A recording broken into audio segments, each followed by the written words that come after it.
All right, guys, it's a little dark out here, but I'm gonna teach you guys real quick how to change out your EKPM.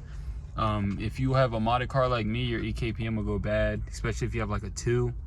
And I have some other things that you guys should listen to if you're getting the codes that I put in the title, 2AAE and 29 DC. If you're getting both of them, not just one of them, but you're getting both of them. Also, if you're getting code CDA6, I think it is, I'll tell you why right now, and also show you guys how to change it. So if you're getting that code, right, you're getting that code because if you're getting the CDA6, you're getting that code because you tried to replace your EKPM or EKPM, and you replaced it with one from the wrong chassis vehicle. So if you're buying parts from like Amazon or online and you're like, oh, I need an EKPM for my car, you might, if you take them apart, which I don't have one apart unfortunately for you guys, but if you take it apart, you'll see that they come from different chassis. So if you get an EKPM 3, which is a newer one that most people need on upgraded cars with upgraded fuel pumps, mostly Walbro 450s and up, you know, guys need to swap out their EKPMs.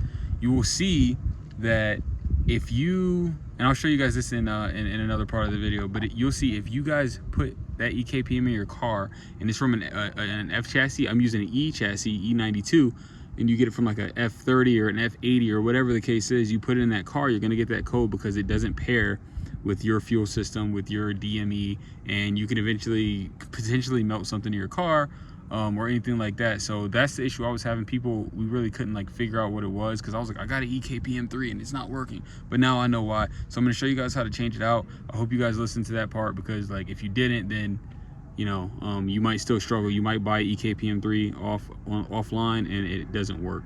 So I'm gonna show you guys how to change it out. It takes like 2 seconds, so let's get to it right now. All right guys, so pretty much all you need is a 10mm socket right here like I have, and then it's just 2 bolts. It's a bolt here and it's a bolt here. How do you get this portion off right here? This is what it is. I'm sorry guys, but I already have mine off. And you just pretty much put your hand on the bottom, you pull up, and then you pull down, and it comes right out. I'm gonna plug this thing in now. Now that I have it in my hand, EKPM 3, you put it in, and then I'll show you guys what to do if you have Pro Tool and you need to do a voltage fix. All right guys, so again, all I did was I put my new one in. I plug this harness in. This harness, I'll put it back on. Get my 2 10mm screws. One goes in the top here, other one goes in the other side, the bottom, which I will show you. The other one goes here. Here we go. If I can get it there. All right guys, now that it's in, I put my key in, put it into the accessory, or actually the on position with the engine off. And I'm gonna show you guys what steps you have to go through on this. You're gonna need a Bimmergeeks cable, and which goes into the OBD2. And then you're gonna need some type of tablet. My radio does everything. I have an EO9 Android radio. So let's go through the steps here. All right, so first things first, you're gonna go to your app. Actually, I always unplug my plug again. You're gonna go to your app. Sorry about that. Pro Tools. Pro Tool. Then while you're in Pro Tool, you wanna connect. It's gonna tell you this. I hit it again, connect. It establishes.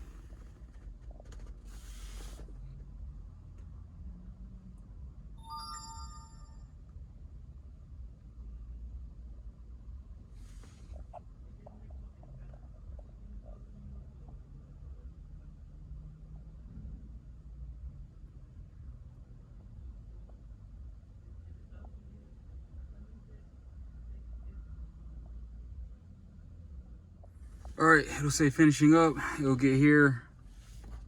I hit drivetrain, and if you have the wrong EKPM 3, if you have the wrong one, especially in an earlier model, mine is a 07. It was made in 06. If you get the wrong one, this won't be here, and you'll be getting that code. The fuel pump thing won't be there, and you'll be getting the code CDA6, and that's because the code is telling you like, hey, this thing is, I don't recognize this fuel control module. So swap it out, get one from the same chassis. All right, get another E90, E92 one, whatever. Get one from the E90 chassis if you have an E90, and get one from an F series chassis if you have an F series. Let's go here, and then we're gonna go to functions, and then we're gonna go to EKPM We're gonna go to the fault fix, confirm, or the voltage fix, I'm sorry. After the voltage is fixed, operation successful.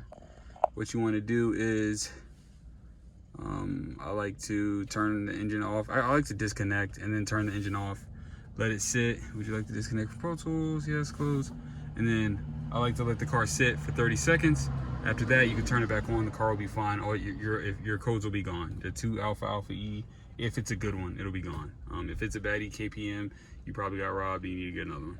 All right, sorry. Thanks again for the video and following along, guys. I hope that video helped out. That's all I got.